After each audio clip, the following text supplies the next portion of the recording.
Retrouvez vos émissions préférées Equality sur le site www.equality-radio.fr. Equality, c'est votre émission contre les discriminations et pour l'égalité. On ne choisit pas sa couleur de peau. En commun est ton mot hétéro. Qui sommes-nous pour juger ce qui est bien ou mal? Dit-on pas que chacun est égal? L'union fait la force.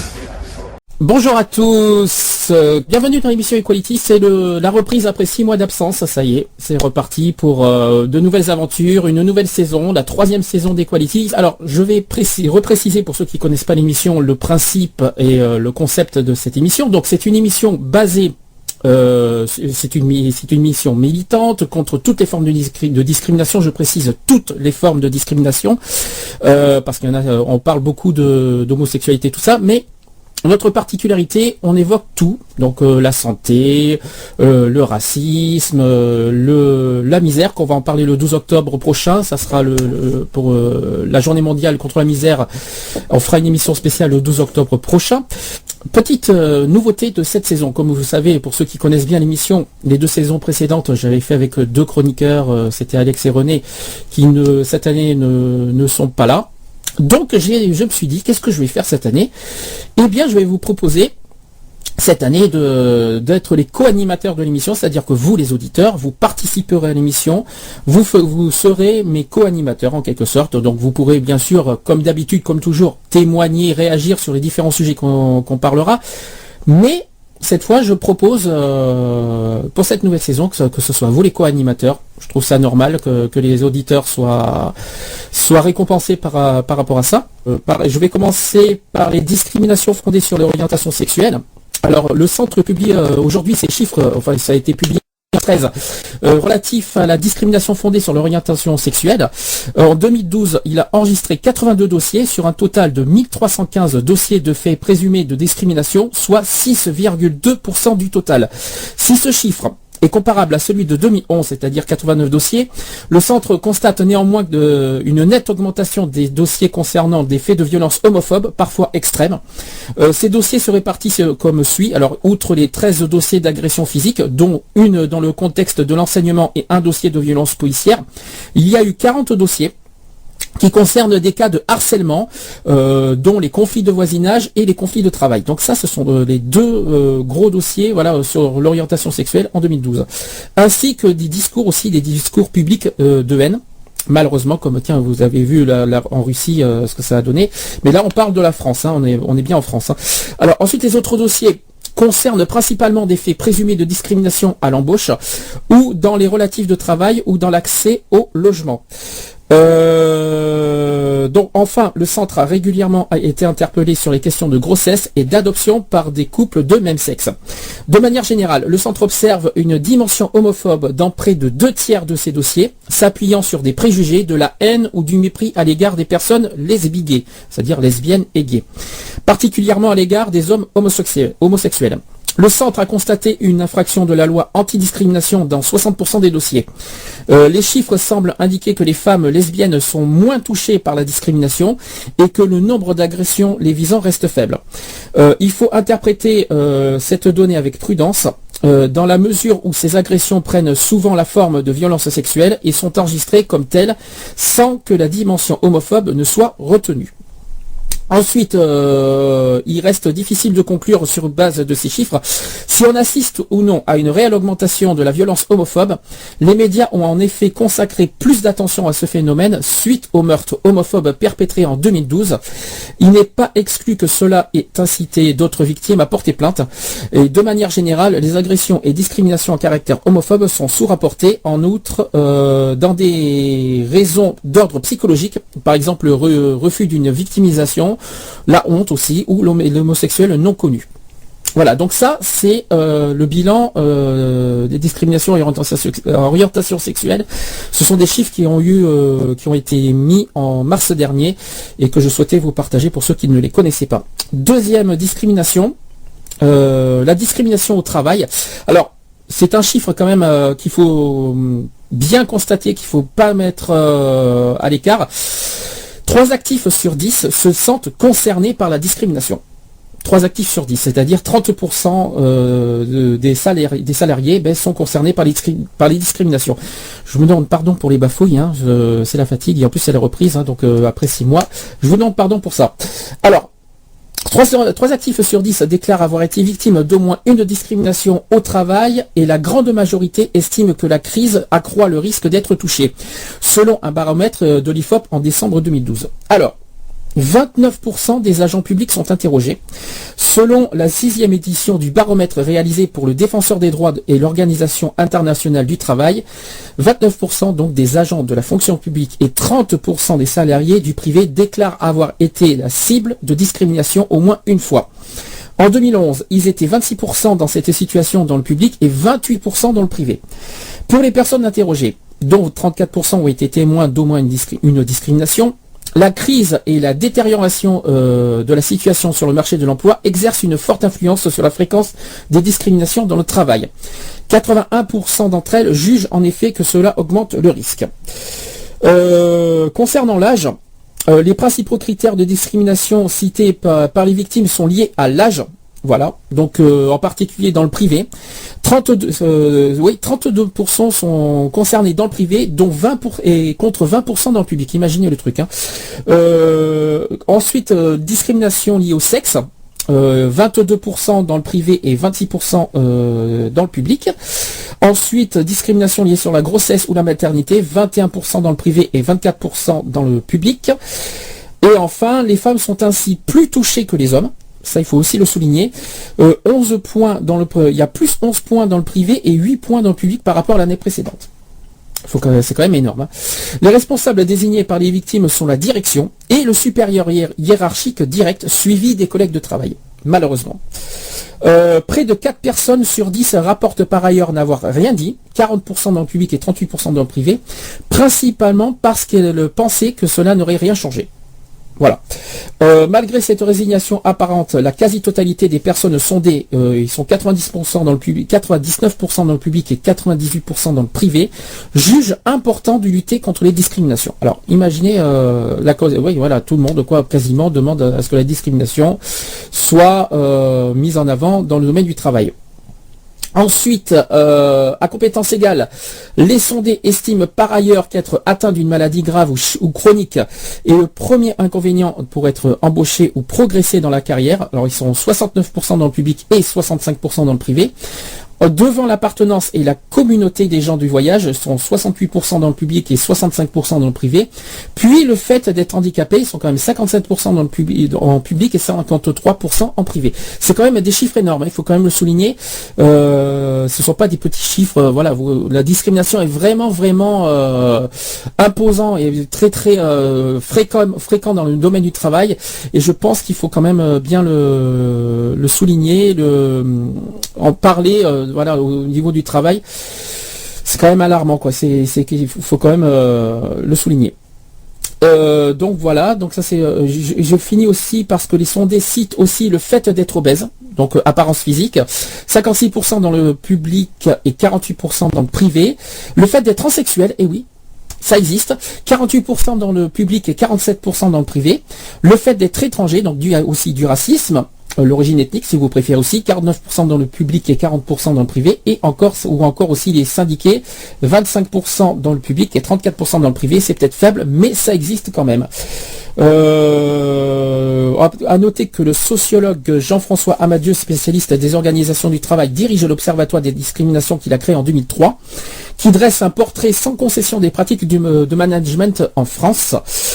Être senior par exemple, avoir un physique ingrat ou être engagé syndicalement freine, voire bloque aussi le recrutement, les augmentations de salaire ou l'évolution de carrière. Les 18 motifs de discrimination prévus dans la loi ad hoc tiennent bonne place dans ce livre noir qui décrit par quelle méthode insidieuses les lois sont souvent contournées au sein de l'entreprise. Les employeurs recourent ainsi à des tests d'évaluation auxquels certaines catégories de salariés échouent toujours. L'appartenance sociale toujours absente des enquêtes sur la diversité est, selon M. Amadieu, le premier facteur discriminant sur le marché du travail. Alors l'appartenance sociale, je précise ce que c'est les gens qui sont par rapport aux revenus, c'est-à-dire ceux qui vont vivre dans la misère ou la richesse, quoi. Donc c'est ça l'appartenance sociale. D'ailleurs, on en fera un sujet plus détaillé sur ça le 12 octobre prochain sur Gay Free Radio. La crise aussi a favorisé les discriminations sur le marché du travail. L'activité du défenseur des droits qui recueille les plaintes en la matière ne se situe pas au même niveau que ce qu'a pu être l'activité de son prédécesseur. La HALD, alors qu'il n'existe plus aujourd'hui, je vais préciser pourquoi. Donc à l'époque c'était la Haute Autorité de lutte contre les discriminations et pour l'égalité, c'était entre 2005 et 2008. Alors aujourd'hui, maintenant c'est le défenseur des droits. La HALD existe un petit peu, mais c'est surtout maintenant le défenseur des droits. Ensuite, le flux de réclamations avait fortement augmenté, la notoriété de l'institution avait beaucoup progressé, les entreprises craignaient la HALD, son impact était important, aujourd'hui les sociétés se sentent moins en risque, c'est déjà rassurant. Voilà, donc ça c'était sur la discrimination au travail. Et bien paradoxalement, on va parler d'un autre sujet actuel, d'actualité, c'est sur le chômage, qui au deuxième semestre 2013, donc ce sont des chiffres qui datent d'il y a 10 jours, même pas, c'était il y a même une semaine. Figurez-vous que maintenant, on atteint 10,5% de chômage en France au second trimestre 2013. C'est énorme. Hein. Les chiffres publiés donc par l'INSEE, c'était le 5 septembre dernier.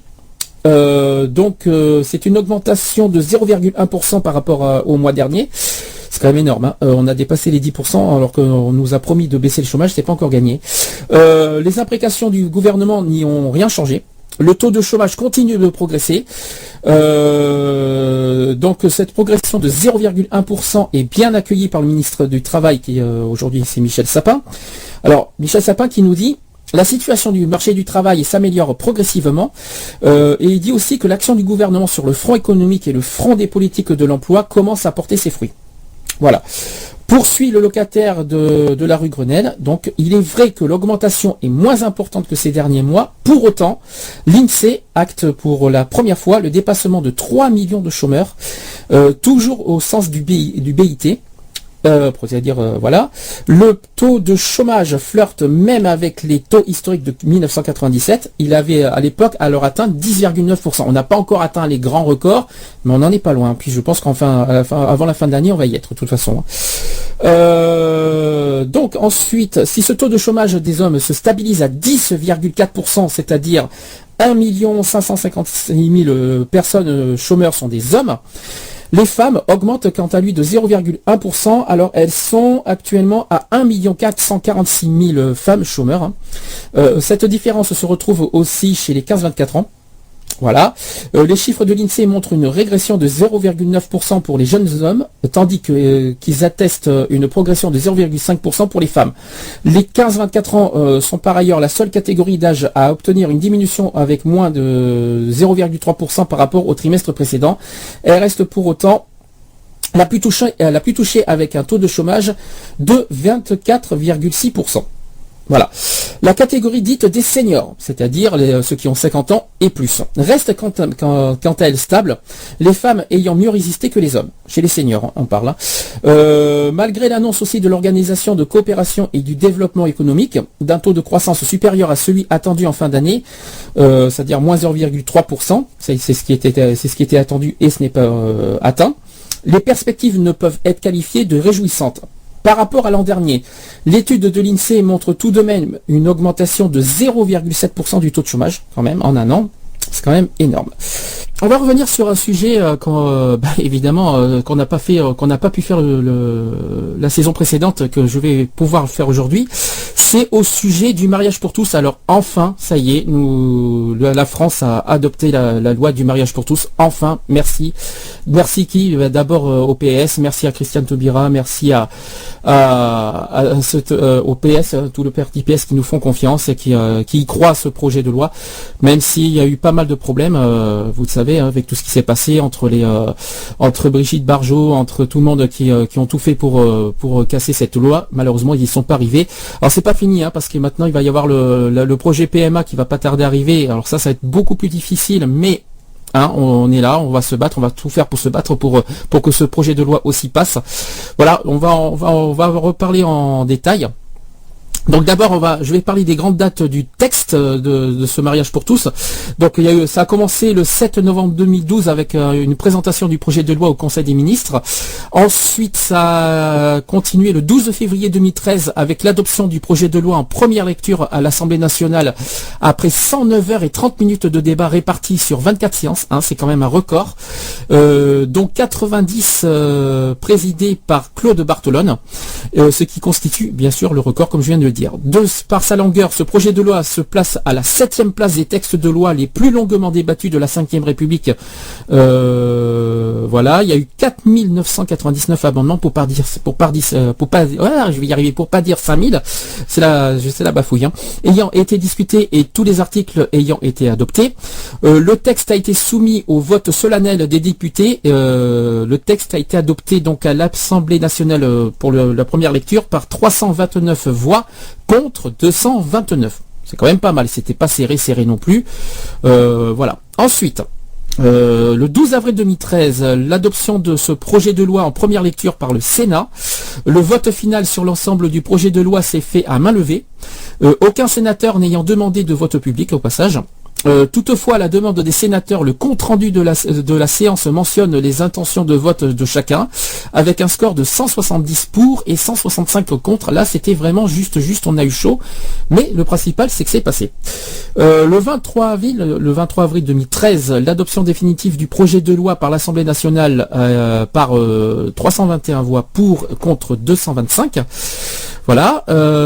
Et enfin, ça a été le 17 mai 2013. Je précise que c'est le même jour que la Journée internationale contre l'homophobie. Donc le Conseil constitutionnel déclare la loi conforme à la Constitution. Dans sa décision, le Conseil constitutionnel rejette les arguments des requérants, déclarant notamment que le mariage comme l'union exclusive d'un homme et d'une femme ne peut constituer un principe fondamental reconnu par les lois de la République et que la loi n'a ni pour objet ni pour effet de reconnaître au couple de personnes de même sexe un droit à l'enfant. Il a par ailleurs déclaré que l'intérêt de l'enfant en matière d'adoption était une exigence constitutionnelle, quel que soit le sexe des adoptants. Moi, personnellement, ça me choque pas de lire ça. L'enfant, c'est normal qu'on y fait attention. Et la promulgation de la loi est au journal officiel par François Hollande le lendemain, le 18 mai 2013. Donc voilà, depuis ce jour-là, on pouvait se marier en France. Alors, la teneur de la loi, donc la loi ouvre le mariage et l'adoption pour tous les couples, qu'ils soient de sexe différent ou de même sexe. La loi est applicable sur tout le territoire de la République, y compris dans toutes les collectivités d'outre-mer, et notamment les territoires qui avaient choisi de ne pas appliquer le PACS. La garde des Sceaux, Christiane Taubira, ayant répondu à un député qui demandait une exception que le droit des personnes prérogatives régaliennes ne devait pas souffrir d'exception dans les dom-toms, surtout pas dans les dom-toms d'ailleurs, faisant allusion au passé colonial. Le PACS étant relatif aux droits des contrats et relevant des prérogatives du territoire, l'UNAF a fait l'objet d'un amendement visant à l'obliger à s'ouvrir à toutes les familles. Alors, la mise en application de cette loi, il y a eu une circulaire qui date du 29 mai 2013, qui présentant la loi est publiée dans le bulletin officiel du ministère de la Justice. Voilà. Le 31 mai, ça a été publié au bulletin officiel du ministère de la Justice. Alors, elle détaille les modalités d'application de la loi pour le mariage entre personnes de même sexe et précise notamment les interactions avec les lois d'autres pays.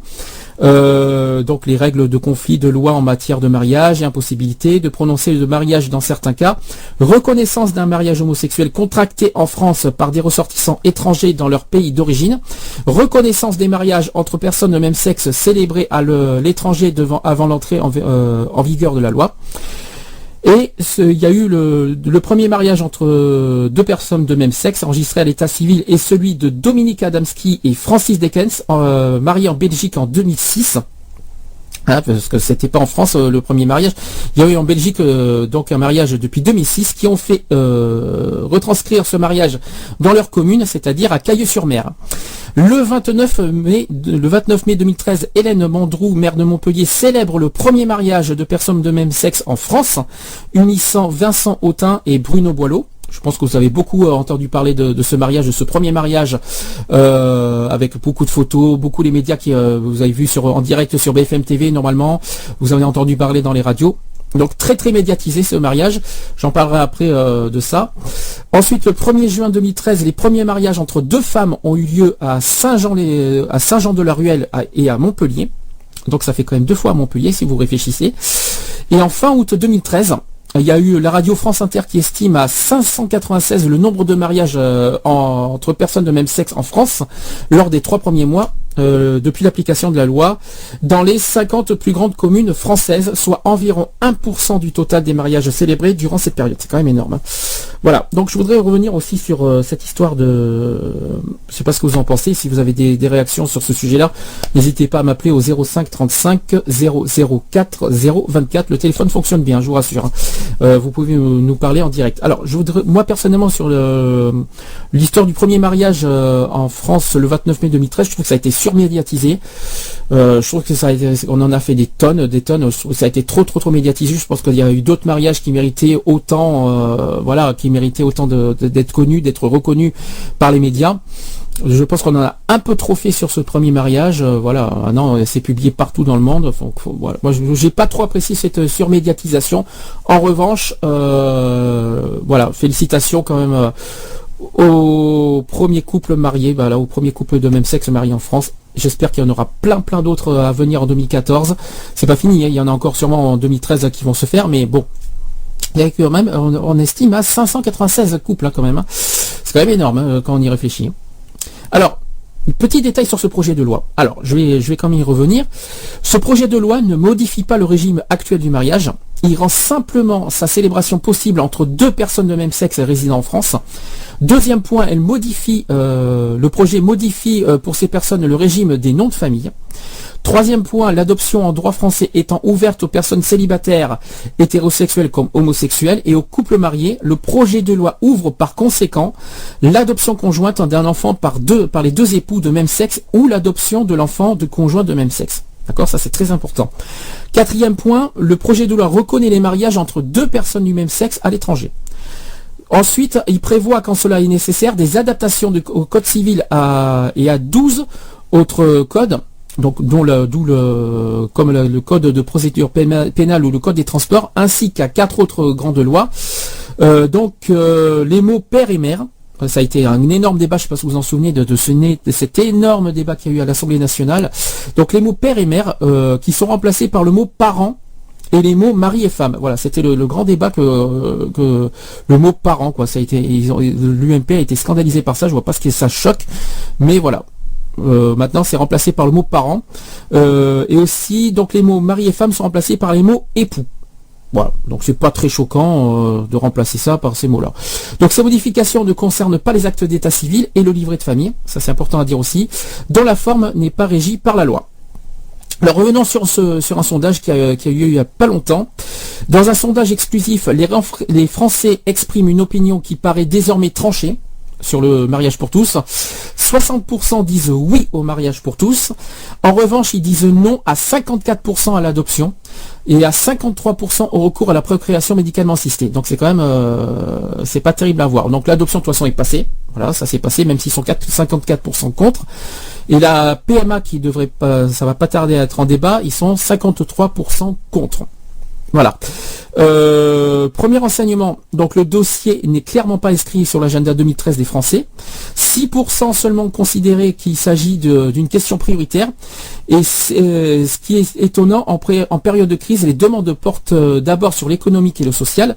Du coup, le gouvernement s'est piégé lui-même en traitant ce projet en urgence.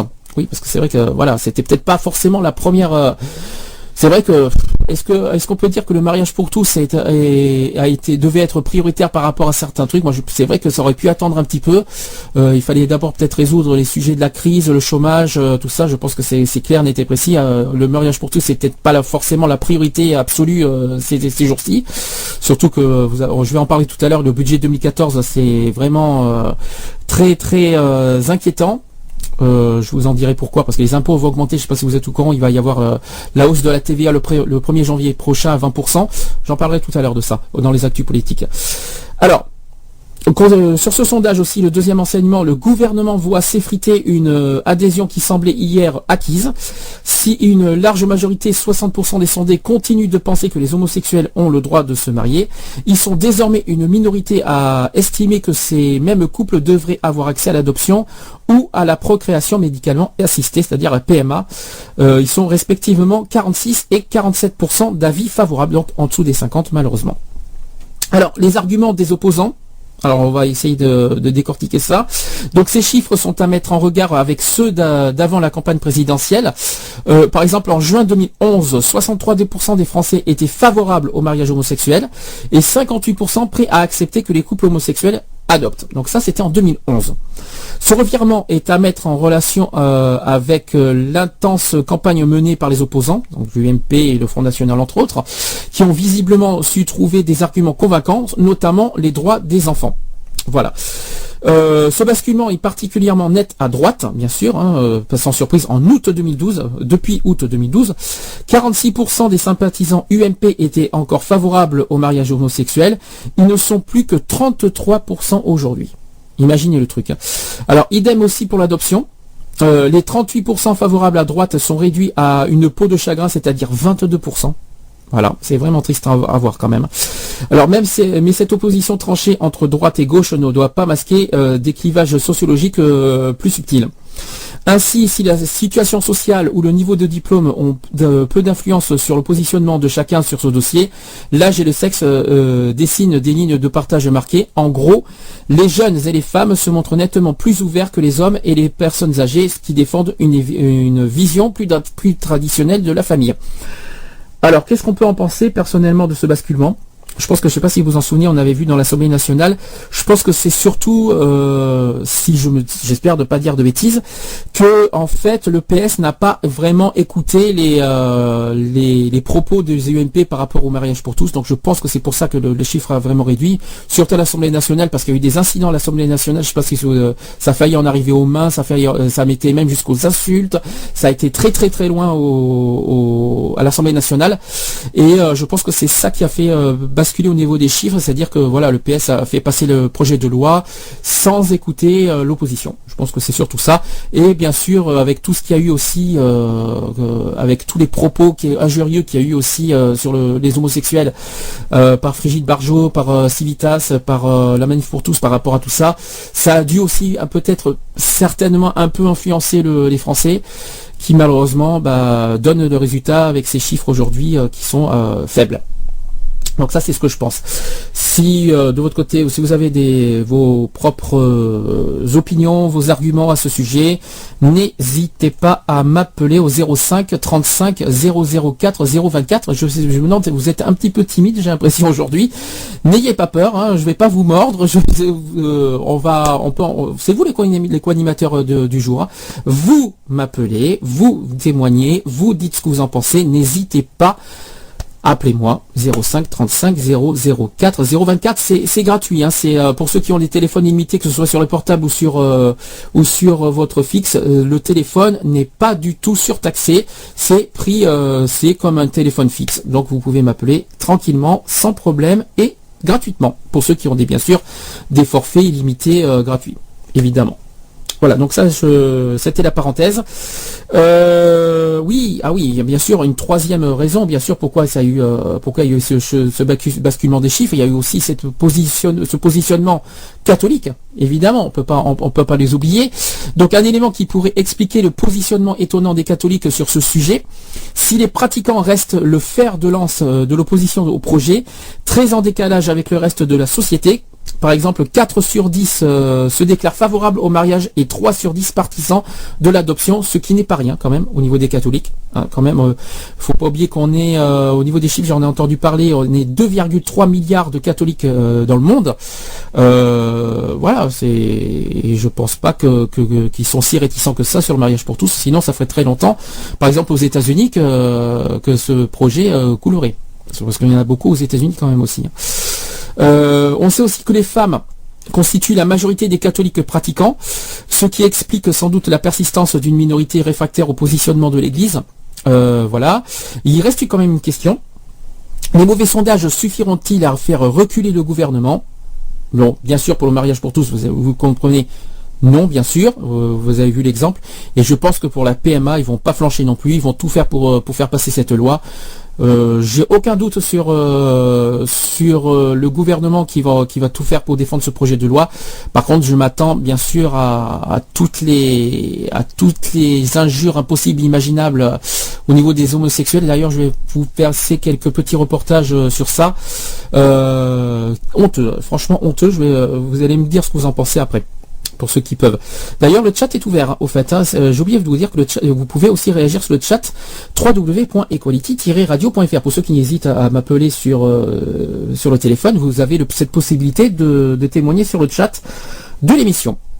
Alors, pour finir sur le mariage pour tous, pour les Français, et ça, on ne peut pas leur en vouloir, les Français trouvent que le mariage pour tous n'est pas une priorité. Qu'est-ce que je dois en dire? Moi, je pense que je suis d'accord sur ce point-là. Je pense que certains d'entre vous le sont aussi. C'est vrai qu'il y a des sujets plus graves et plus importants en France à mettre en avant et en priorité. Je pense qu'en 2013, on en a vu, c'est le cas d'ailleurs ces temps-ci, hein, la crise économique, la dette et bien sûr le chômage.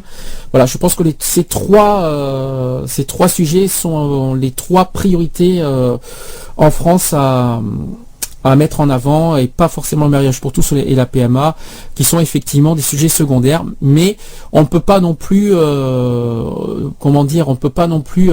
être mécontent que cette loi passe. Ça fait tellement longtemps qu'on attendait ça. Voilà, on va pas refaire un débat là-dessus. Je pense que pendant 6 mois, on vous a pas tellement bassiné avec ce sujet-là, entre les médias, les débats, tout ça. On va pas refaire un débat, même si vous pouvez dire ce que vous en pensez, mais je pense que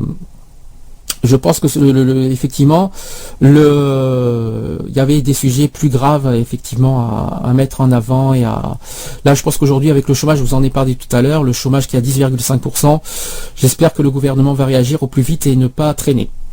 Et aussi sur la dette, alors ça on en parlera tout à l'heure dans les actus LGBT concernant la dette économique. Jean-Marc Ayrault a fait une annonce cette semaine. On va voir ce que ça va donner, même si j'y crois à moitié, mais on va voir ça. Alors, je vais quand même débattre sur cette histoire de priorité. Je vais dire ce que les Français pensent. Donc le projet de mariage pour tous arrive bien loin derrière les préoccupations économiques, donc loin aussi derrière une réforme de la dépendance. Chez les 18-24 ans par exemple, c'est une tranche d'âge qui accorde le plus d'importance au mariage homosexuel, et 12% d'entre eux l'estiment tout à fait prioritaire, contre 6% de l'ensemble des Français. Voilà, chez les 18-24 ans. Ensuite, les militants de gauche sont plus nombreux à estimer le dossier crucial. C'est le score le plus élevé d'ailleurs, avec 17% chez les électeurs du Front de gauche. Plus on vieillit aussi, moins on est favorable au mariage. Donc chez les seniors, ils sont assez réticents sur ça. 38% des 65 ans, par exemple, et plus soutiennent l'union. Pour 75%, 38% des 65 ans, donc c'est très peu. Hein. Chez les 18-24 ans, ils sont 75%. Et chez les seniors, ils sont que 27% à défendre l'adoption. C'est quand même très faible. Pour 62% chez les jeunes adultes. Ça fait quand même, c'est très faible. Alors l'avis des catholiques se distingue de celui de l'ensemble de la population. Seuls 41% des pratiquants sont pour le mariage homosexuel, soit 60% des Français, et 70% sont opposés à l'adoption par les couples de même sexe, c'est-à-dire 54% de la population, on l'a dit tout à l'heure. Alors l'autre sujet, c'est parce qu'ils mettent le droit à l'enfant en premier. Il faut faire le choix de vie en toute liberté et sans subir de discrimination. Telle est la revendication des homosexuels. Nicolas Gauguin, qui est le porte-parole de l'inter-LGBT, qui fédère au passage 60 organisations militantes en France, explique que le mariage n'est pas le seul modèle d'union, puisqu'il existe le PACS, mais ce dernier ne garantit pas les mêmes droits en matière d'autorité parentale, de filiation, de patrimoine. Il ne permet donc pas de donner un vrai sujet, un vrai statut légal à une famille. La sécurité juridique n'est pas la seule motivation des homosexuels. Le mariage a une forte représentation symbolique et porte des valeurs auxquelles certaines d'entre eux adhèrent. Pour Patrick Sanguinetti, qui est coprésident du mouvement homosexuel chrétien David et Jonathan, qui est très connu en France, il dit que le mariage civil est un contrat de relation de couple et un projet social. Bon, or la relation qui existe entre les deux êtres nous paraît bien plus importante que leur sexe. Voilà. Outre la remise en question et de la différence sexuelle qui pose le mariage homosexuel, ce qui inquiète ses opposants est la conséquence majeure, c'est-à-dire le droit à l'adoption, bien sûr. Voilà, je crois que c'était de toute façon la faille du projet de loi qui a mis la colère noire à pas mal de monde, et surtout au niveau des catholiques et des opposants politiques. Et ils disent bien sûr non aussi à l'insémination artificielle, donc la PMA. Le droit à l'insémination artificielle pour les femmes ne recueille que 47% d'avis favorables. Si les femmes la soutiennent d'une courte majorité, les hommes, eux, le rejettent fortement à 59%. Et plus on vieillit, moins on y adhère. On a peu dit tout à l'heure, 58% des moins de 35 ans, mais seulement 42% parmi les 35 ans et plus, dont 27% de 65 ans. Ça fait pas, c'est un peu compliqué les chiffres. Hein, je vous dis franchement, c'est pas facile les sondages. Ils sont favorables. Donc, parmi les catholiques, 69% des pratiquants ils sont opposés. C'est pas un crime, c'est pas dramatique. On a quand même 31% des catholiques qui sont pour. Donc ça va, il y a encore d'espoir quand même au niveau de la PMA. Donc ça va, tout va bien. Il y en a certains qui sont quand même pas réfractaires ici, renfermés que ça. C'est déjà la bonne nouvelle du jour.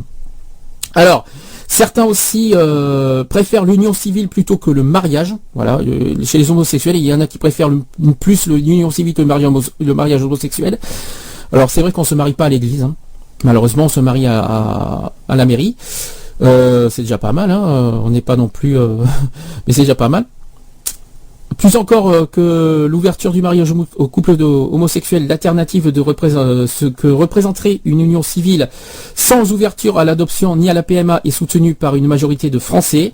Les 65% et plus et les retraités en tête, ils sont 69%, même si 18-24 ans se montrent plus partagés, ils sont favorables à 52%. Et ben, ce que je vais faire avant de faire une petite conclusion sur ce sondage, je voudrais qu'on écoute certains propos, parce que je sais pas si vous avez entendu parler de pas mal de choses ces jours-ci. Qu'est-ce que je peux vous dire? Je sais pas si vous avez entendu parler de Civitas. Alors c'est une association qui lutte formellement contre le mariage gay, le mariage pour tous, tout ça. Il y a eu des propos qui ont été exagérés. Je sais pas si vous avez écouté les émissions de la saison précédente. On avait été à la manif de Paris. Il y a eu quelques pancartes, voilà, qui ont été trop loin, à mon sens. Et j'aimerais dénoncer certains propos haut et fort, je ne cache pas.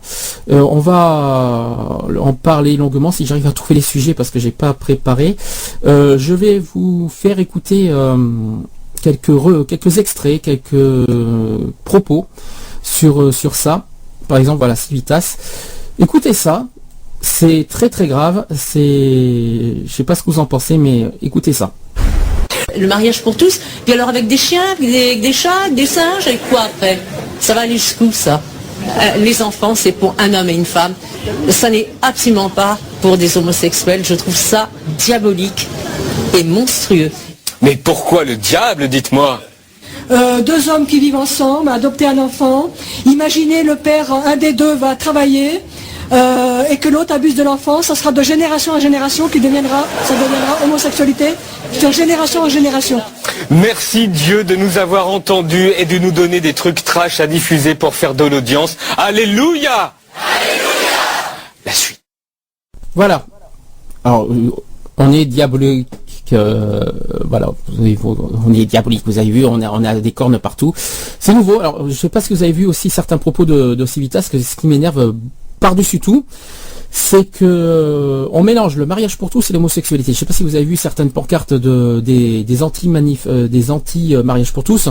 On mélange par exemple, la première chose qui a été, c'était l'année dernière, c'était sur une photo, je ne sais pas si vous vous en souvenez, une photo avec, ils ont utilisé, si vous préférez, des photos de Gay Pride avec deux personnes qui montraient leurs fesses, qui étaient habillées en cuir, et ils disent confierez-vous vos enfants à ces personnes-là. Alors c'est trop facile, moi je trouve, mais à ce que je sache, c'est que tous les homos sont pas habillés comme ça, tous les homos ne sont pas, sapés comme ça.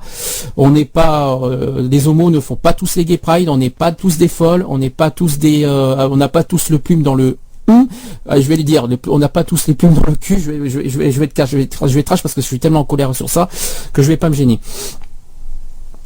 Donc voilà, je comprends, c'est quand même aberrant déjà de dire qu'on est diabolique, on n'est pas des diables.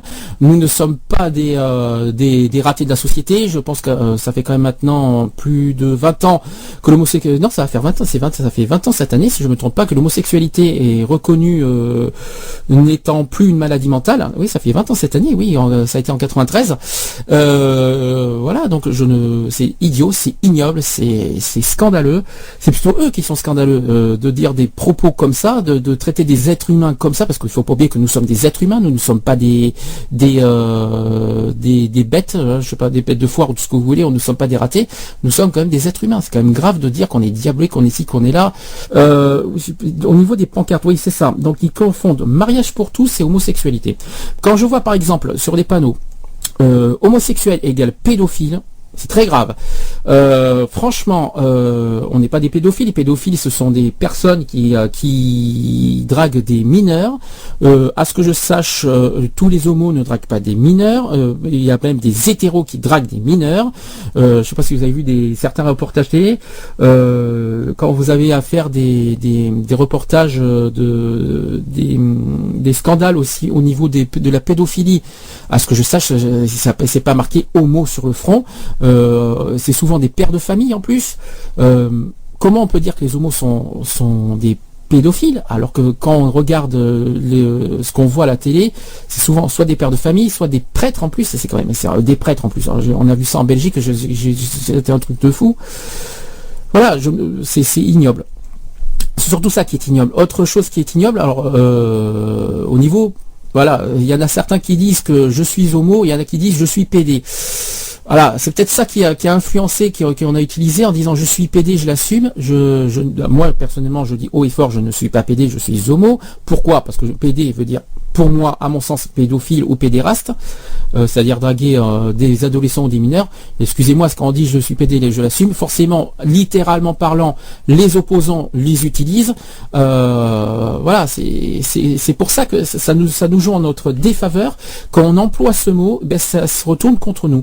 Heureusement, certains l'ont compris. Malheureusement, c'est pas le cas de certains qui disent haut et fort, oui, je suis PD. Malheureusement, ça nous joue en notre défaveur quand on utilise ce mot, parce que regardez bien ce que ça signifie avant de l'employer, parce que c'est très très grave et c'est à cause de ça qu'il y a de l'homophobie à droite, à gauche.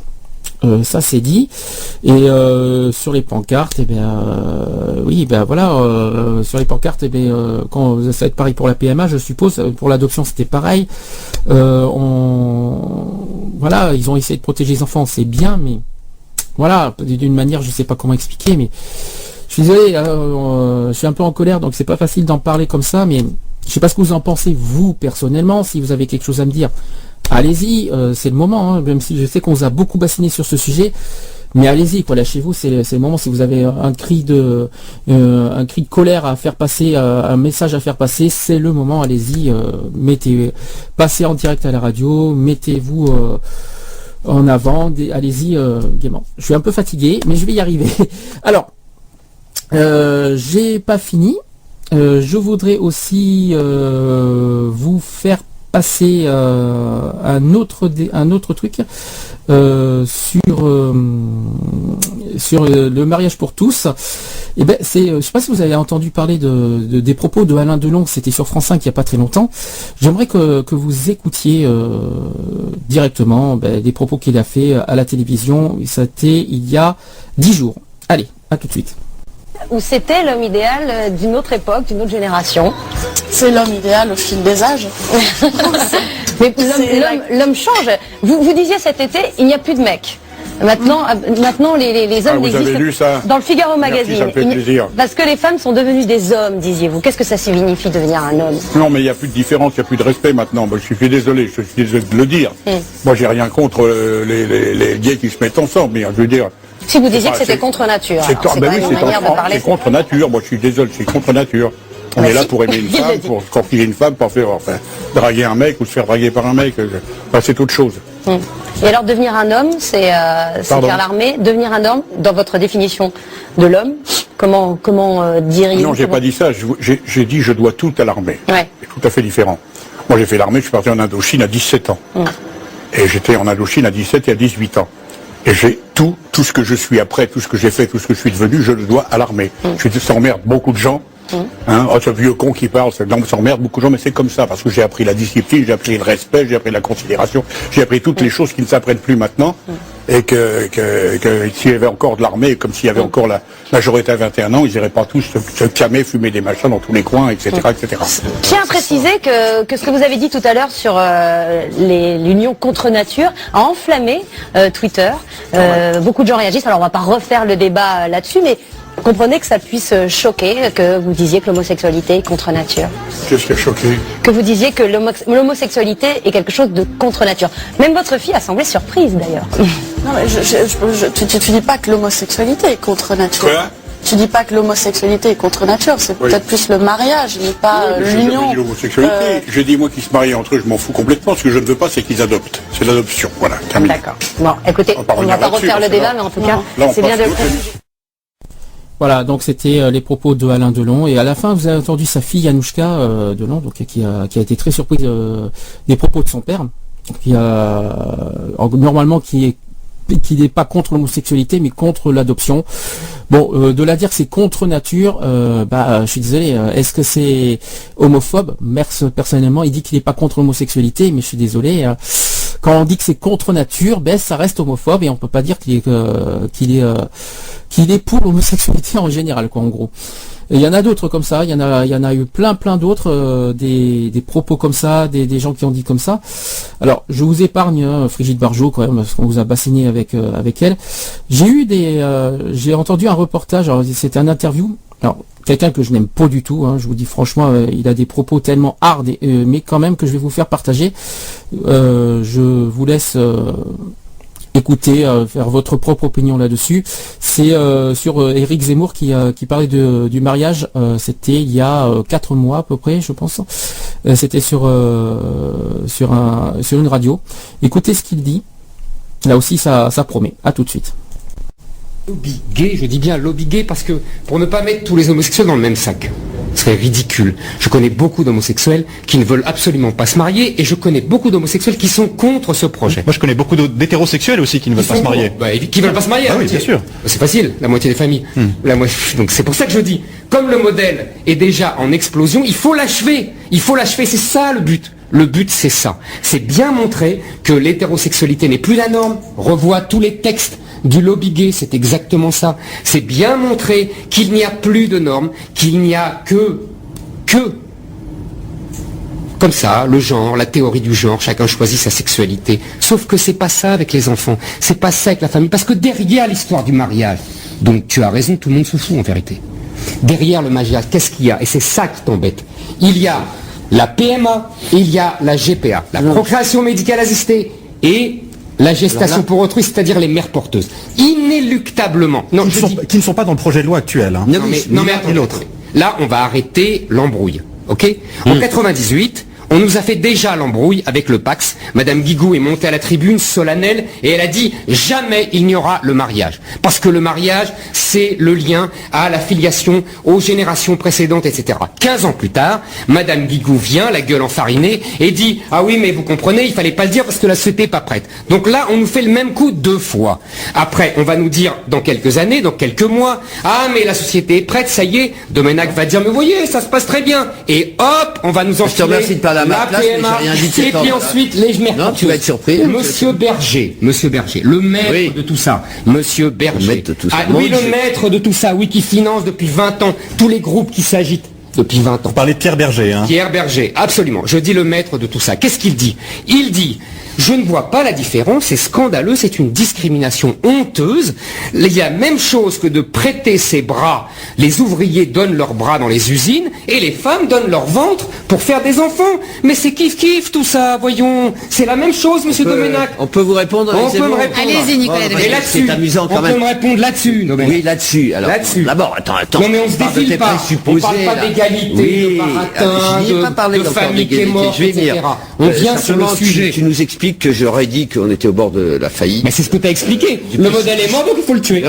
J'ai pas si c'est ça que t'as dit, ça. Faillite et de t'as dit ils divorcent tous. c'est dans les faits, c'est dans une réalité. Le modèle est mort, il faut le tuer. Mais ton discours apocalyptique, c'est le même que j'ai entendu ressasser, marteler, mais alors jusqu'à là, au moment du Pax, j'ai entendu le même discours au fond au moment du divorce, quand il a été question d'établir tout ça, c'est le même sujet. Donc, tu as raison. Revenir sur tout ça, et j'ajouterais que même quand on relit les textes, quand il s'agissait du travail des femmes, c'était le même discours parce qu'on allait faire voler en éclats. Parle du sujet. On allait faire voler en éclats. Parle du sujet. Parle de l'adoption. Parle de la PMA. Parle de la GPA. Je crois que, et justement là où tu te gourres complètement, je pense que ce qui s'est passé aujourd'hui a un impact sur la PMA. D'ailleurs, il a été retiré du projet de loi. Et je pense qu'on n'en parlera plus. En tout cas, ça sera repoussé. Et mon œil. On verra. Mais non, c'est pas, on verra, moi je veux pas voir. J'en ai marre de payer pour voir. Je veux pas voir. Ça sera repoussé à une concertation parce qu'on ne pourra pas en rester là. De toute façon, sur cette question-là. Alors, je trouve non pas du tout. Je trouve que là où il y a une grande habileté et en même temps une mystification sémantique de ta part comme de la part de d'une bonne partie de ceux qui étaient dans la rue, c'est au fond d'avoir déplacé complètement le sujet, c'est-à-dire d'être passé du mariage pour tous à c'est la filiation qui est en danger. Alors que au fond, il n'y aurait qu'un modèle qui serait de bonne éducation, que tu déposerais, qui serait breveté. C'est pas moi. Alors que les psychiatres et les psychanalystes sont vraiment divisés, alors comme ça, 50-50, sans qu'aucun ne puisse prétendre avoir la vérité, et que par rapport à ça, vous avez réussi, et ça je dis chapeau, de ce point de vue-là, l'escroquerie est bien réussie, à nous faire croire qu'au fond, c'était le triomphe du bien élevé, de la bonne éducation qui était comme ça, alors qu'on voit des naufrages et des couples hétérosexuels, mais partout. Donc arrêtez de nous donner ça comme mesure. Voilà, je vous épargne la suite quand même, parce que sinon ça va durer 12 minutes. Voilà, en tout cas, voilà ce qu'on pense un petit peu des homosexuels sur l'image qu'on nous donne. Je trouve ça vraiment désolant qu'on nous fasse autant de préjugés, tout ça. J'espère que de toute façon, le mariage pour tous est passé. Ils peuvent pas en revenir en arrière. Un point, c'est tout. J'espère juste une chose, c'est que ce mariage pour tous, cette loi va durer éternellement et pas jusqu'en 2017, parce que ça c'est un petit peu la crainte qu'on a chez nous, parce qu'avec cette poussée du FN qui est en ce moment, j'espère que qu'en 2017, supposons que l'UMP passe au présidentiel, prions que ce texte de loi continue et non qu'il s'arrête. Ça c'est vraiment la seule crainte aujourd'hui qu'on a, mais bon, profitons, comme on dit, on vit au jour le jour, profitons des instants présents. On a minimum 3 ans et demi à tenir avec ce projet de loi. Donc pour ceux, profitez-en, vivez heureux, profitez de votre amour. Mettez ceux qui s'aiment sincèrement, parce que chez les homos on peut dire tout ce qu'on veut, mais chez les homos l'amour ça existe, et c'est pas que du sexe ou tout ce qu'on veut, il y a de l'amour qui existe. J'en ai eu la preuve pendant 10 ans personnellement. Voilà, donc c'est faisable, mais voilà, allez-y, faites ce qu'il faut, profitez-en. C'est tout ce que je peux dire, mais bon, par rapport aux préjugés, qu'est-ce qu'on peut dire? Est-ce qu'on doit ignorer? Non, parce qu'il y a certaines limites à ne pas d'y passer. Il y a pas de, on peut pas dire, il y a des, c'est ce que j'ai dit tout à l'heure quand on dit que voilà on est des pédophiles, on n'est pas des pédophiles. Moi quelqu'un qui me dit ça, je mets une gifle, je dis franchement, j'ai pas honte de le dire. Quelqu'un qui me dit oui vous êtes homo, vous êtes pédophile, c'est direct cash. Là je vais pas le gâter la personne. Il faut pas se laisser marcher sur les pieds, il faut pas se laisser pourrir et se laisser insulter de la sorte. On est quand même des êtres humains, il faut pas l'oublier. Donc continue à nous battre, on a tellement de choses encore d'autres à faire, parce que le mariage pour tous est peut-être adopté, mais la lutte contre l'homophobie continue, on ne lâche rien, on continue jusqu'au bout. Il y a tellement de choses encore à se battre, notamment sur les violences homophobes. La Russie, j'en parlerai tout à l'heure dans les actus LGBT, mais on a tellement encore de choses à nous battre et qu'il faut continuer sans cesse jusqu'à ce que nos droits soient reconnus à 100%. Et on ne lâchera rien tant que nos droits ne sont pas reconnus sur ce point-là. Vous pouvez parler du sujet. Par exemple, j'ai vu que sur le chat, tiens, j'ai oublié de dire que sur le chat, ça a réagi. Alors, qu'est-ce que nous avons par exemple sur le chat? Sur le sujet des enfants, au sujet de l'adoption, on me dit on ne confiera pas, d'après ce que j'entends, des enfants à des couples homos, mais ce sont peut-être des couples d'échangistes qui clament ça. Où est la morale? cherchez l'erreur, effectivement, des échangistes. Alors, on ne peut pas confier à des homos, mais alors, est-ce qu'on peut confier à des échangistes, ce qui, oui. Voilà, des échangistes hétéros, ça existe malheureusement aussi. Bon, bref. Est-ce que j'ai d'autres réactions? Oui, alors Sam qui me dit sur au sujet de Alain Delon, il dit que le Alain Delon vieillit mal. Donc ça c'est fait, ça c'est réglé. Deux choses peut-être sur ce sujet-là. Quand je vois marqué préservatif, alors souvent parce qu'on accuse les homos que c'est nous qui avons apporté le sida. Faut arrêter un petit peu les délires. Les chiffres démontrent bien que les hétéros que les homos sont autant touchés que les hétéros.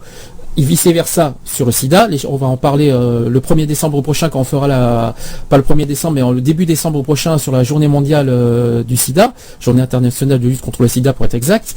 On en fera un chiffre. L'année dernière, ça a été très clair. À 2% près, les homos et les hétéros sont autant touchés par la lutte contre le sida. Donc il faut arrêter un petit peu sur les préservatifs en disant protégez-vous, c'est à cause des gays qu'on apporte le préservatif. Donc ça, il faut arrêter vraiment tout ça. Il y a autant de gays que d'hétéros, que de bi, que de trans, que de tout ce que vous voulez qui sont concernés. On est tous concernés par le sida. On est tous capables, malheureusement, capables pas de transmettre, mais de choper le virus par un manque de protection, justement, parce que le préservatif, il sert à ça, à protéger, à se protéger contre le virus du sida. Voilà, c'est ce qu'il fallait souligner. Autre point, c'est sur qu'est-ce qu'on a dit? C'est sur la Bible. Ah oui, voilà, que tu ne coucheras pas avec un homme comme on couche avec une femme. Alors c'est ça que je voulais en venir. Faut arrêter un petit peu aussi le délire, c'est que l'homosexualité date depuis la nuit des temps, bien avant les religions. Donc il faut arrêter de condamner l'homosexualité par les catholiques, alors que le catholicisme existe que depuis à peine peu avant Jésus-Christ, ou juste après, alors que l'homosexualité existe depuis des millénaires. Donc il faut arrêter un petit peu de condamner ça. C'est pas pour autant que l'humanité va être détruite parce il y a beaucoup d'homosexuels. Faut arrêter le délire. On est quand même 7 milliards d'habitants dans le monde. Il n'y a pas des tonnes et des tonnes d'homosexuels dans le monde et c'est pas ça qui va ternir l'humanité. Donc faut arrêter un petit peu les conneries. Ah bah alors écoute, moi si j'ai quelque chose à dire sur Hollande, c'est très court. Oula, ça veut dire... Bonjour les dégâts. D'accord, mais pourquoi? Oh bah parce que ça va pas, c'est tout, hein. Au niveau économique, au niveau général, qu'est-ce que t'as... Tout. Alors, explique-toi, est-ce que t'as... Explique... Le boulot, le pognon, tout. Alors, au niveau du chômage, on en a parlé déjà, au niveau du chiffre du chômage. Oui, bah au niveau de la dette aussi, sûrement, tu veux parler? La dette? Oui, la dette, pas la tête, la dette économique, les milliards qu'on doit. Oui, ça, je me pose une question, est-ce vrai? C'est-à-dire? Mais quand je dis est-ce vrai, est-ce qu'il n'y a pas un peu de mensonge là-dedans? C'est-à-dire, est-ce qu'on va vraiment, comment te dire, c'est ce que tu veux expliquer de dire, c'est est-ce qu'on va réussir à rembourser l'argent qu'on doit, c'est ça que tu veux dire? Ah ben écoute, moi je suis allé à la CAF parce qu'ils m'ont retiré 40 € sur mon AH. Oui. J'ai été demandé pourquoi. Eh bien, ils m'ont dit, vu que Frédéric, il touche un peu, ce que tu m'avais expliqué. Alors, l'AH, pour ceux qui savent pas ce que c'est l'allocation adulte handicapé, on précise. Alors, on t'a retiré 40 €. Vas-y. Et puis donc, j'y suis allé, je leur ai demandé pourquoi. Alors, ils m'ont dit, ah oui, mais parce que vous touchez trop. Alors que normalement, le montant de la... chose qui n'est pas... Trop. Alors... Parce qu'ils considèrent que Frédéric, il n'a pas le droit de payer son assurance voiture, il n'a pas le droit de payer sa mutuelle, il a le droit à rien du tout, sauf à me donner son argent. C'est eux qui t'ont dit ça? Ben bon, c'est pas...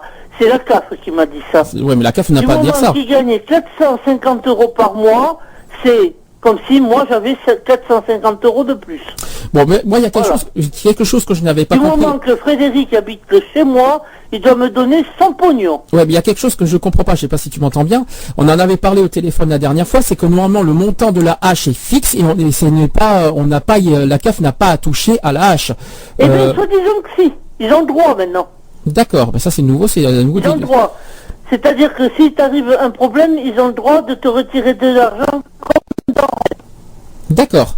Et autre chose, comme Frédéric, là, il va être au RSA, et l'année dernière, il n'a pas travaillé, donc il a fait sa déclaration d'impôt, il a quand même touché 3 000 euros de moins, et bien ça ne compte pas. Parce qu'ils font le truc en début d'année, et le reste de l'année, même si t'as plus de sous, t'as plus rien, ils n'en ont rien à foutre. C'est-à-dire, est-ce que ça se cumule, l'AH et le RSA, je sais pourquoi je dis ça, dans un même appartement? Est-ce que les deux peuvent percevoir d'un côté l'AH et quelqu'un d'autre de RSA dans le même appartement? Oui. Ça peut se combiner. Que Frédéric touche quelque chose, c'est à moi, l'argent. C'est plus à lui, il n'a pas le droit de prendre une assurance voiture, ni une voiture, ni rien du tout. Alors, c'est à moi. Tu peux me rappeler l'âge de ton fils? 25 ans. Voilà, et à 25 ans, il a droit à rien, c'est génial, c'est déjà à 25 ans... C'est pour pleurer. Et imaginons que dans 10 ans, il est encore chez toi, le pauvre, il peut pas vivre non plus encore. Voilà. C'est bien, c'est pas mal. Et puis moi, au fur et à mesure que je toucherai plus, parce que, soi-disant qu'en ayant la hache, on n'a pas le droit de dépasser un barème. C'est-à-dire... un certain prix fixe. Sur la CMU, moi, déjà, avec mon allocation logement, je dépasse. Bon alors moi, quand j'ai entendu tout ça, je dis bon quoi, vous me dites carrément que l'État cherche le pognon et il va le trouver. Et il le trouvera, et parce que s'ils font comme ça tout le monde, ils vont vite le trouver le pognon. Hein. C'est-à-dire que c'est l'État qui fait les dettes, mais c'est nous qui payons derrière. Bien sûr, bien sûr, déjà tu es au courant que la TVA va augmenter le 1er janvier? Est-ce que tu es au courant? Oui, je sais. Voilà, j'en parlerai après du budget 2014. La TVA qui augmente, la dette, on n'est même pas sûr que ça va, qu'ils vont éponger la dette comme prévu. Bon, bref, les 15 milliards d'euros, j'y crois pas trop beaucoup, mais bon. Là, on part de l'AH, oui, parce que déjà que l'AH c'est un revenu qui est en dessous du seuil de pauvreté, et maintenant que l'AH normalement est un montant fixe, moi je peux le dire parce que je touche l'AH, je n'ai pas honte de le dire à la radio, depuis 2007, et et ça a été et pour moi c'est un montant qui est intouchable normalement. Donc oui, d'après eux, quand eux ils ont besoin d'argent, eux ils peuvent le toucher. Parce que ce qu'on peut toucher dans tes revenus, c'est l'allocation logement, ça c'est sûr, mais normalement l'allocation adulte handicapé est intouchable parce que c'est un montant fixe. Oui, elle était intouchable. Oui. Elle était. Alors depuis cette année là, il y a une nouvelle loi qui est passée, elle est touchable maintenant. Alors dans ce cas, il faudra faire des recherches là-dessus, sur cette nouvelle loi. Attends, pour l'État, hein. Oui. Maintenant, si j'ai des dettes de logement ou autre, non. Tu vois, ils ne machinent pas. Mais sinon, voilà, c'est comme ça. Je dépasse, c'est-à-dire qu'il y en a qui touchent 2000, 3000 euros par mois, c'est normal. Mais moi qui suis handicapé, je n'ai pas droit de cumuler. Tu peux pas cumuler deux revenus dans le même appartement, quoi, dans le même logement, c'est ça que tu veux dire. Alors ça, je suis au courant parce que je sais que quand j'avais, je peux le citer, j'ai pas envie de le dire, quand il y avait Alex qui était avec moi, on peut pas cumuler dans le même appartement l'AH et le RSA par exemple. C'est-à-dire que quelqu'un qui a le RSA, il touche zéro. Il n'a pas le droit de toucher le RSA même en colocation. C'est ce qu'on m'a fait. La CAF, ils avaient fait un contrôle il y a combien de temps? C'était il y a 4 ans.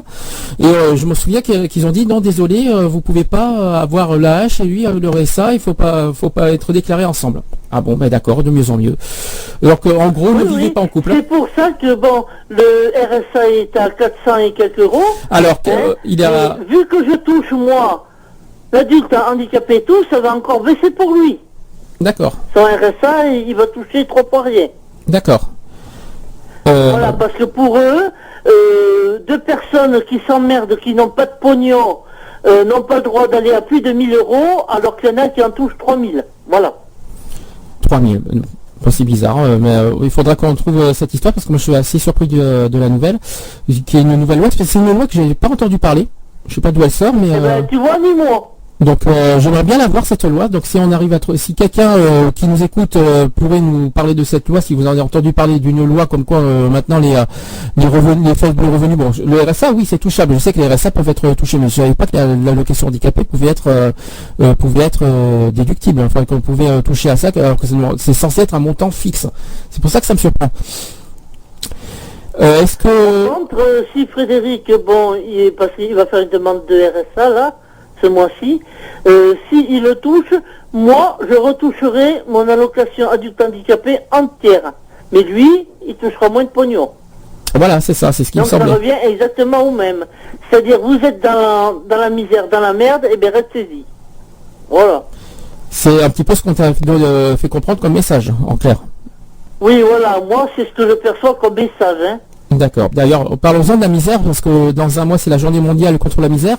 Est-ce que tu as deux choses à dire sur ça? Tu connais un peu le programme à Bordeaux, parce que c'est vrai que nous, on est une radio à Bordeaux. Non, je ne le connais pas encore. Alors, tout ce que je sais, c'est que le thème de cette année, c'est Ensemble contre les discriminations.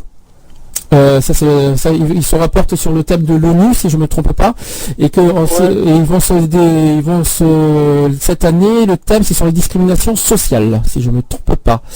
Et donc, il n'y a pas que la discrimination sociale, il y a tout. ouais, mais bon, comme tu sais qu'ATD Carmonde, c'est une bon, et maintenant ils ont un petit peu évolué depuis l'année dernière. Ils ont un peu élargi leur.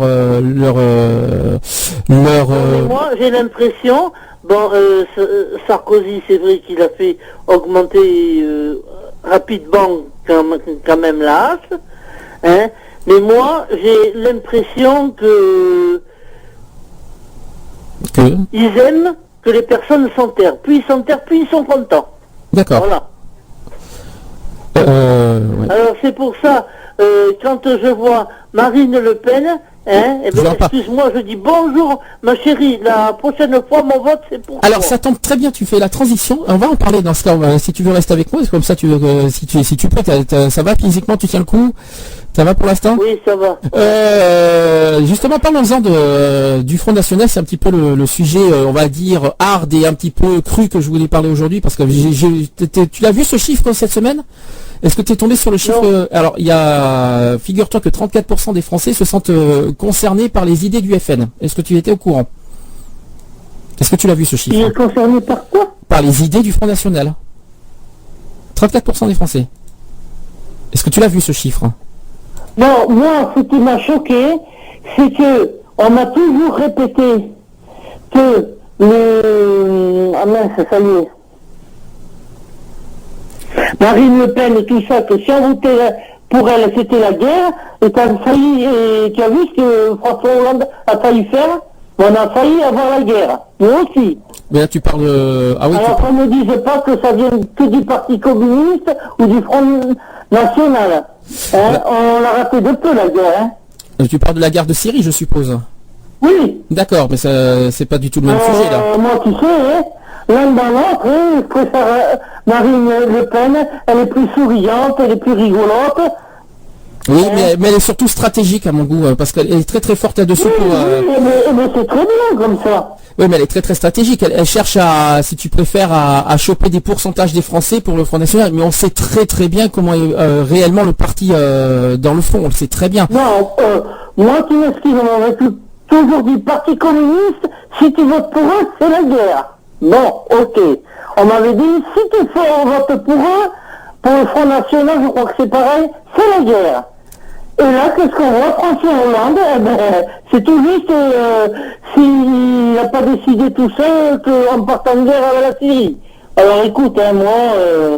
Alors, je vais essayer de décortiquer cette histoire de sondage qui est tombée il n'y a pas très longtemps. Donc, 25% des personnes interrogées disent se sentir assez proches de ces idées de Marine Le Pen et 9% très proches. Donc, soit 34% des Français quand même. 11% des sympathisants de gauche quand même se sentent apparemment concernés. Bon, pourquoi pas. 38% des sympathisants de l'UMP et 11% de ceux de gauche se sentent proches de la dirigeante du Front National.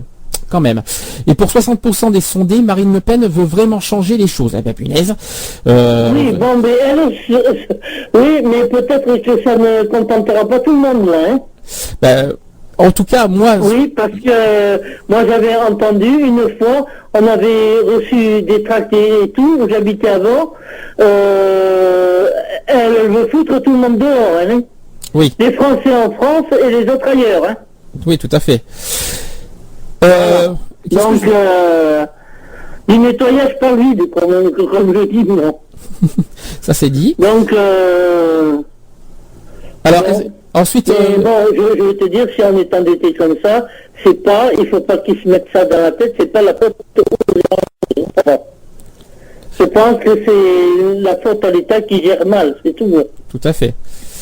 Alors, autre sujet sur le Front National, alors ça c'est aussi un événement récent, il y a eu un candidat du Front National qui a dérapé sur Facebook, c'était le 3 septembre dernier, un député UMP, il s'appelle Gérald Darmanin, a écrit à la présidente du Front National Marine Le Pen pour lui demander de faire cesser images et propos incitant la haine raciale, diffusés page Facebook d'un futur candidat municipal dans le Nord qui s'appelle François Châtelain, qui est futur candidat Front National municipal dans le Nord. Il a affiché publiquement sur sa page Facebook des propos et des images incitant à la haine raciale, à l'antisémitisme et à la xénophobie. Alors, et à part ça, c'est un parti tellement exemplaire. Bon Dieu, mais à part ça, tout va bien. Ils vont vraiment changer les choses. Waouh, ça c'est sûr. Surtout dans l'antisémitisme et le racisme. Ah oui, ça c'est sûr. Oui, ils vont vachement changer les choses. Non, je veux te dire, il n'y a pas besoin de ça, hein. C'est-à-dire? Tu sais, tu as des propos français qui sont racistes, pas racistes, mais comment te dire... Alors attends, des propos français qui exactement? Oui, des propos comme Frédéric, on t'embauche pas parce que t'es gros. Alors ça, c'est de la discrimination physique, ça, c'est pas de la raciale, c'est pas du racial. C'est discrimination. Ouais. Alors tu sais, physique. que les étrangers partent ou partent pas, il y en aura toujours. Hein. Alors ne pas confondre discrimination à apparence physique et discrimination raciale. Raciale, c'est le racisme, tout ça, l'origine ethnique, si tu préfères. Donc en fait, tu sais que c'est pas nouveau, c'est pas une grande nouvelle que j'apprends, mais le Front National est très très à cheval sur les étrangers, donc qui sont en plus ils se le cachent pas parce que sur le les propositions les engagements l'année dernière du Front National pour les présidentielles, ils n'ont pas caché qu'ils sont pour éjecter les étrangers. Donc oui. Et puis bon. Oui, mais bon, ceux qui sont naturalisés français, c'est bon, hein. Ils resteront en France, hein. Oui. C'est ceux qui ne sont pas qui vont être. À condition qu'une nouvelle loi ne passe pas. Faut pas l'oublier parce qu'on s'instaure à tout avec le Front National parce que imaginons qu'on a un gouvernement, parce qu'il faut pas oublier que les textes de loi ce n'est pas le président de la République mais les députés qui votent les lois. S'il y a une majorité de Front National dans les lois, ben là on n'est pas dans la merde quoi. C'est surtout ça qui est dangereux. Donc parce qu'on peut avoir une Marine Le Pen qui peut gagner les présidentielles si on a comment ça s'appelle un gouvernement et une majorité de députés qui sont de gauche, et ben on est tranquille. Les lois ne passeront pas pour Marine Le Pen pour autant. Hein. Ça dépend de ça. D'accord, mais enfin bon, bien souvent ce qu'elle dit c'est vrai elle. Alors qu'est-ce que tu trouves de vrai? Moi, tout ce qu'elle dit. C'est vrai. Oui, mais c'est vrai. Mais est-ce que pour autant, c'est vrai qu'elle, je ne peux pas. Il faut pas oublier qu'elle est avocate. Hein, par exemple, on serait moins endetté si on n'avait pas les étrangers. C'est peut-être vrai. Ça. Alors, est-ce qu'on rentre pas un petit peu dans la discrimination là? Justement en disant ça. Est-ce qu'on peut se permettre de dire c'est la faute des étrangers qu'on est endetté? Non. Est-ce que c'est? Je crois que quand ils arrivent en France, ils n'ont rien, on leur donne du pognon. Oui, mais là, on parle de la dette. Là, je te parlais de la dette publique et pas de la dette personnelle, pas de notre. Je parlais de la dette publique. Si on a des milliards d'euros. Pourquoi on a une dette publique, d'après toi? Ah, mais c'est pas la faute des étrangers, j'y crois pas du tout. C'est peut-être la faute de l'Europe, si on veut. Non. Bah, il y a eu la crise. C'est de leur faute, hein, c'est pas de leur faute. Enfin, c'est pas la faute des étrangers. Ils cherchent un endroit où vivre en paix, où pas être tué pour des oui ou pour des non. Ça, ils cherchent un endroit, mais je sais pas, dans la fête témoin peut-être. Bah, tu me dirais, c'est la faute de l'Europe. Je comprendrais avec ce qui se passe en Grèce et ce qui est en train de se passer dans un autre pays en ce moment. Oui, je dirais oui. Mais de là à dire que c'est la faute des étrangers qui viennent en France qu'on est endettés, non, c'est pas ça, ça n'a rien à voir. Non, c'est pas ce que je veux dire. D'accord. Alors tu voulais dire quoi? Alors il y a un petit bug, il y a un petit bug en ce moment. Les étrangers, on en a besoin. Oui. Voilà. Oui. Et d'une certaine manière, on en a besoin. Tout comme nous, il y a des Français qui vivent à l'étranger, il faut pas l'oublier ça. C'est vice versa. Oui, voilà. Faut pas l'oublier faut pas oublier que ça va dans les deux sens. Hein. Et ils touchent plus de pognon par instant en France. Tout à fait. Mais mais en fait, tu es d'accord sur quel point exactement? Moi, qui renvoie étrangers qui font que des conneries. Alors, qui vont tuer des personnes ou qui vont attaquer une bijouterie comme récemment là. Hein, le mec, il a tiré sur le mec, ben c'est lui qui se retrouve en tôle. Alors répète ton début de... C'est jeune là.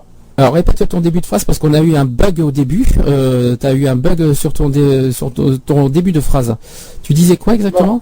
Je dis, t'as entendu parler à la télévision hier ou avant-hier un mec qui a tué un cambrioleur, non. Un bijoutier. Non, là tu me l'apprends parce que j'ai pas vu récemment encore les infos. Ouais.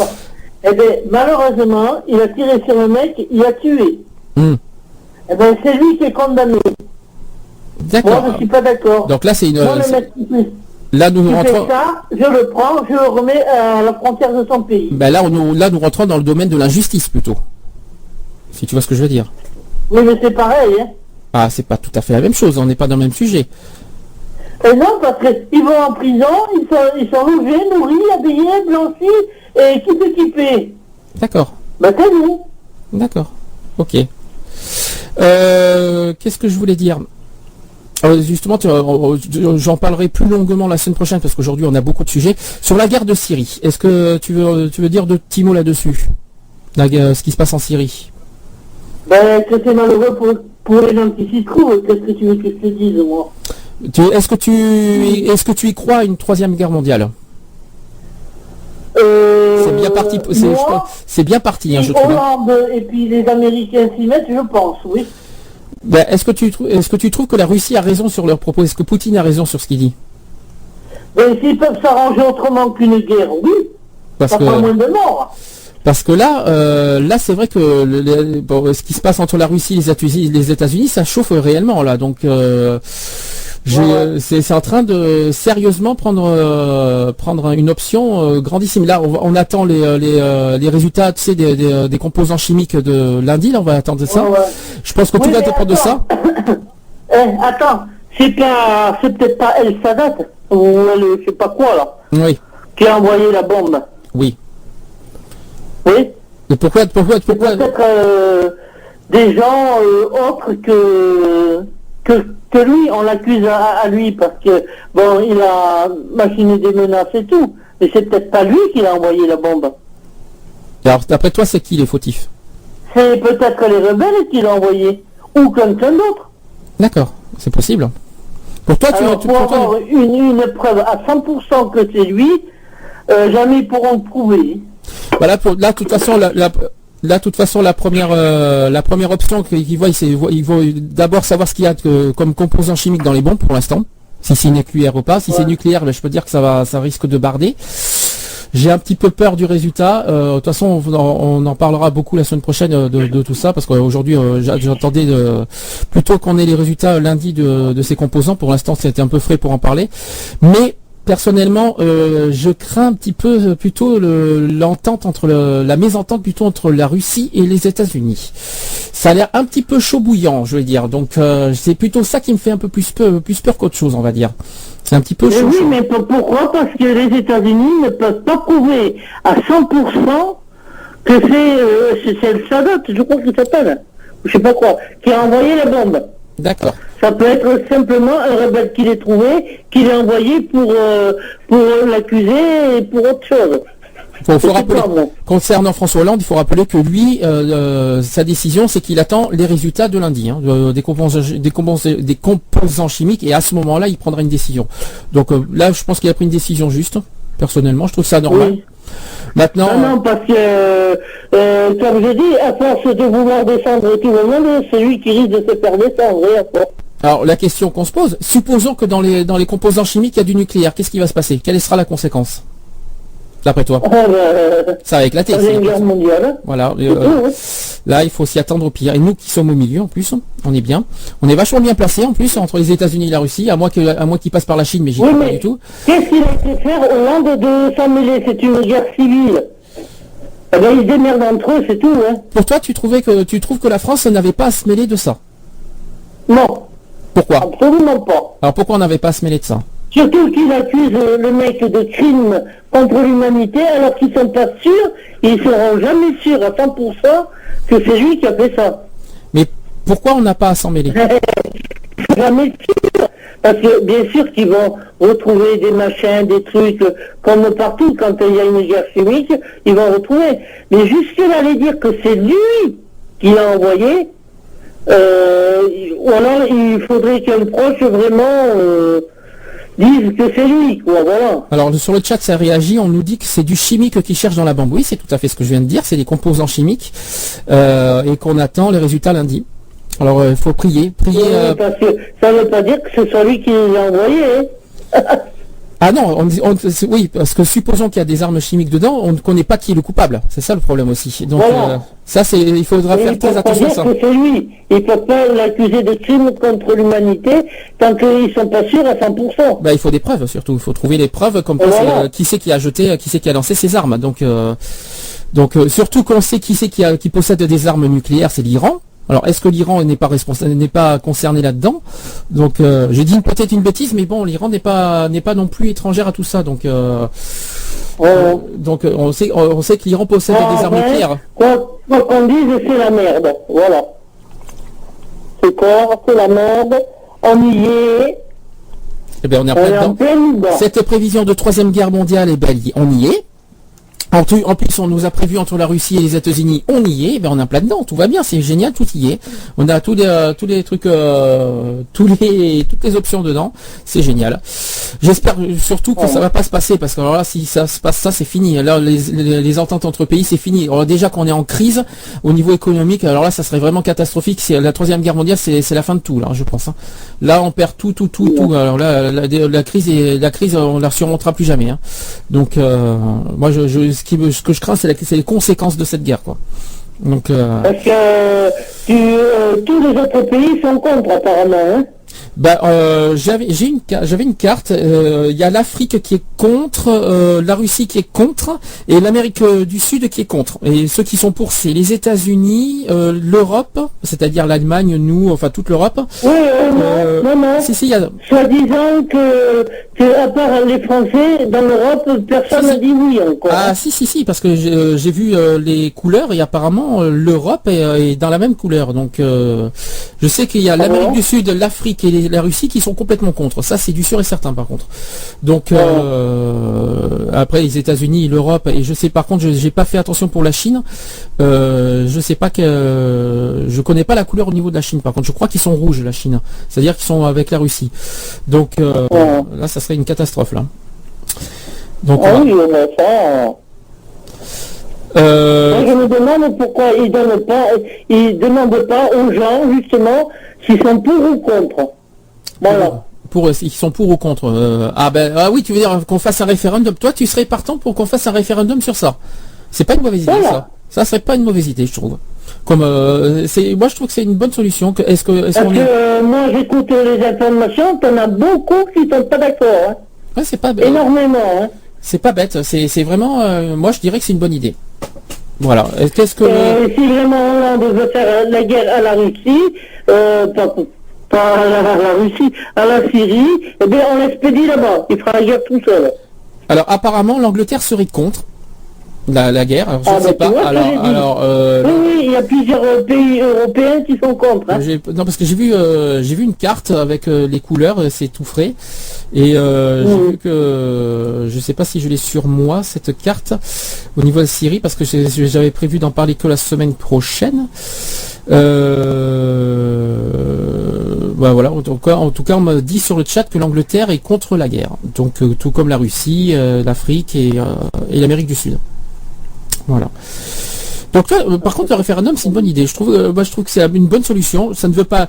Ouais, mais s'il y a une guerre mondiale, ça m'étonnerait que la France va être neutre. Hein. Donc moi, j'y crois pas, parce que la France est alliée avec les États-Unis. La France, elle va pas tenir longtemps. Hein. Ouais, parce que le problème, parce que supposons qu'on est contre la guerre, il faut pas oublier qu'on est allié avec les États-Unis.